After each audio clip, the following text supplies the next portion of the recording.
अगर आपके घर में छोटा बच्चा है तो आज की वीडियो आखिर तक ज़रूर देखें, क्योंकि आज मैं आपको तीन ऐसी निशानियां बताने वाली हूं जिन्हें नज़रअंदाज करना आपके बच्चे की नाजुक जिल्द के लिए नुकसानदेह साबित हो सकता है। और आखिर में आपको एक ऐसा आसान तरीका बताऊंगी जिससे आप अपने बच्चे की उम्र और मसले के मुताबिक सही मालूमात सिर्फ एक ही जगह पर हासिल कर सकेंगे। तो आइए शुरू करते हैं। बहुत से वालिदैन ये समझते हैं कि जब डायपर मुकम्मल भर जाए तब ही इसे तब्दील करना चाहिए, लेकिन हकीकत ये है कि बाज़ औक़ात डायपर फ़ौरन तब्दील करना ज़रूरी होता है, चाहे वो ज़्यादा भरा हुआ नज़र आए या ना आए। आइए जानते हैं वो कौन सी 3 अहम निशानियाँ हैं। पहली निशानी, बच्चे ने पुखाना कर दिया हो। ये सबसे अहम निशानी है। अगर बच्चे ने पुखाना कर दिया है तो डायपर को ज़्यादा देर तक ना रहने दें।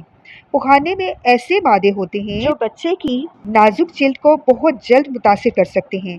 ज़्यादा देर तक यही डायपर पहने रहने से जिल्द सुर्ख हो सकती है, रैशेज बन सकते हैं और बाज़ बच्चों में इन्फेक्शन भी हो सकता है। इसलिए जैसे ही आपको मालूम हो कि बच्चे ने पुखाना किया है, कोशिश करें कि जल्द अज जल्द डायपर तब्दील कर दें। डायपर तब्दील करने के बाद बच्चे को नरम मुलायम या नीम गर्म पानी से साफ करें।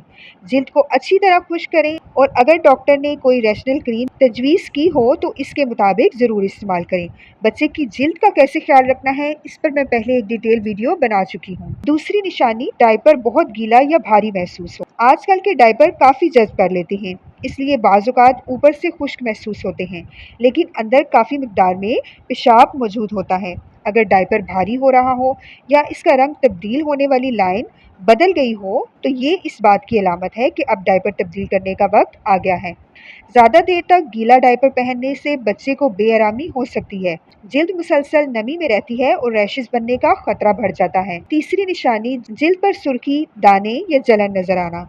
अगर आप डायपर खोलें, बच्चे की जिल्द पर सुर्खी, दाने या जलन नजर आए तो ये एक वार्निंग साइन है। ऐसे में सिर्फ डायपर तब्दील करना काफ़ी नहीं है, बल्कि जिल्द को खुश्क रखना भी बहुत ज़रूरी है।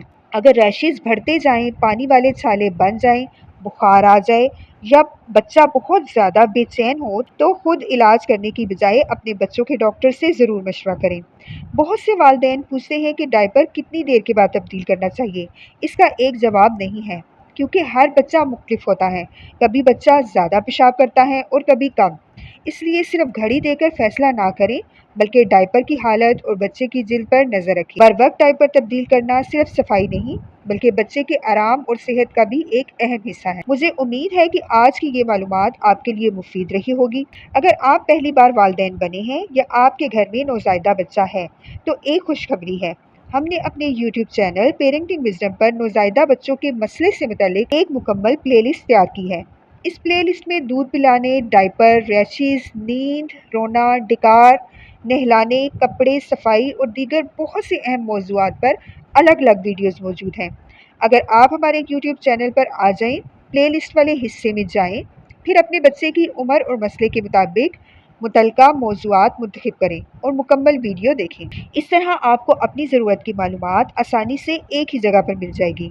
अगर ये वीडियो आपको पसंद आई तो लाइक करें और एंड पे आपको एक टिप भी देना चाहूँगी। अगर बच्चे को हल्के रैशेज हो जाएं तो हर डायपर तब्दील करने के बाद चंद मिनट बच्चे को बगैर डायपर के साफ और महफूज जगह पर रखें ताकि जिल्द को हवा लग सके। इसके साथ अगर डॉक्टर ने कोई रैशनल क्रीम तजवीज़ की है तो इसे हदायत के मुताबिक इस्तेमाल करें। अगर रैशेज शदीद हो, छाले बन जाएं या बुखार हो तो बच्चों के डॉक्टर से रब्ता करें। तो मिलेंगे नेक्स्ट वीडियो में। अपना बहुत ख्याल रखिएगा। अल्लाह हाफ़िज़।